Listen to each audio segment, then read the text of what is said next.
Hello there. What do you know about central bank digital currencies and their connection to digital IDs? These things have been talked about in the halls of power in governments and international forums like the UN and the World Economic Forum for decades now. They have been trying and trying to push these things on an unwilling population, and there have been, it seems, a major push for such policies in Africa specifically. I believe it is merely a testing ground for them to perfect not only the technologies but also the response to a pushback from the population in order to implement these things anyway. So it says here UN leads digital ID implementation across Africa, with Ethiopia and Eswatini launching key programs. The United Nations is spearheading a comprehensive initiative to implement digital identification systems across Africa, working through multiple agencies including the UNDP, UN Innovation Network, and UNESCO to enhance digital inclusion and improve access to services. This effort follows successful partnerships in countries like Kenya, where the UNDP has already established digital identity initiatives through formal agreements. In Ethiopia, the government has launched a large-scale citizen registration project for national ID cards, designed to streamline access to healthcare, education, and financial services.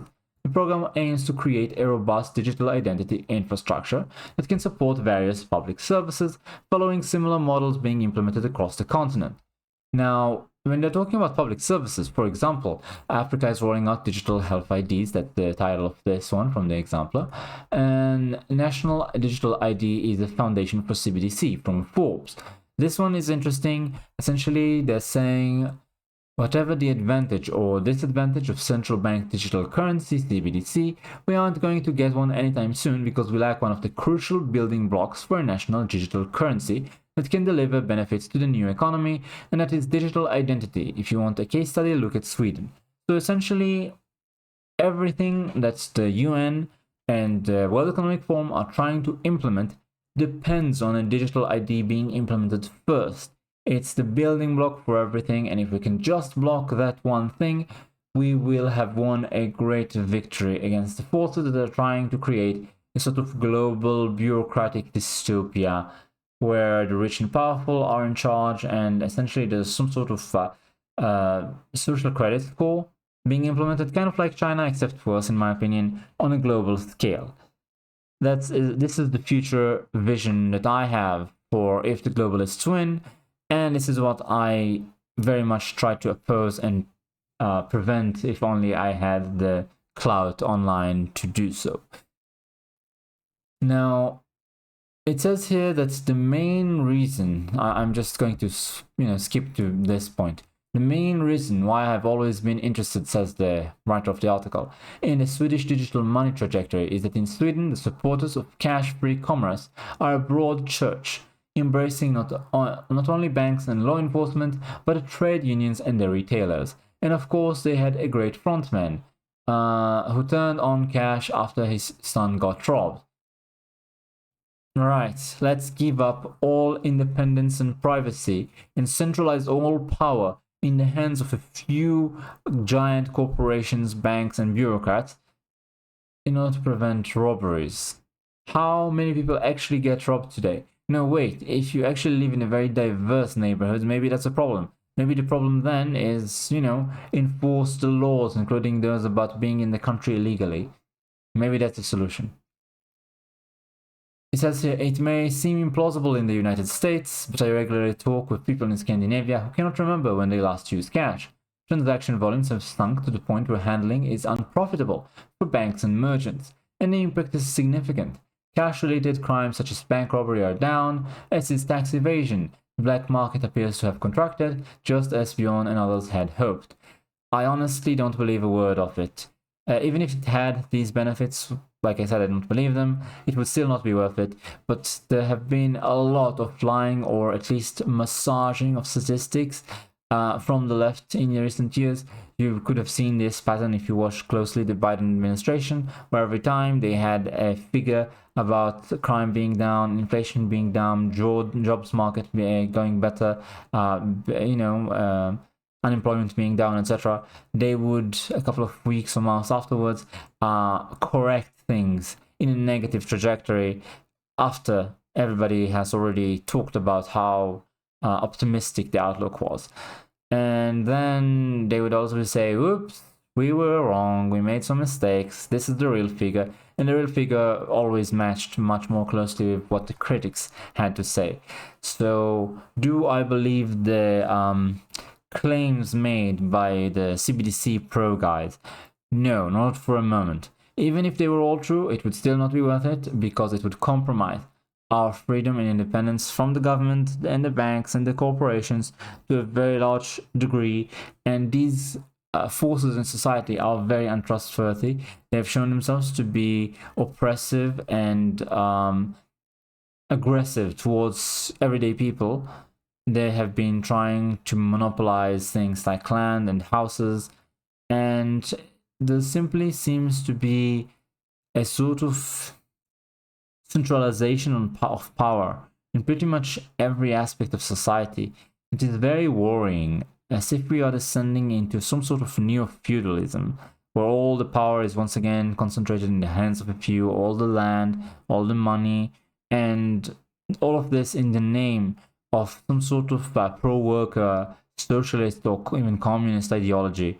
It's true that centralization of power is part of all collectivist ideologies on the left, but the trajectory seems to be the opposite of what they claim to want, but very similar to what every time they got that they tried their ideologies. So I'm not too surprised.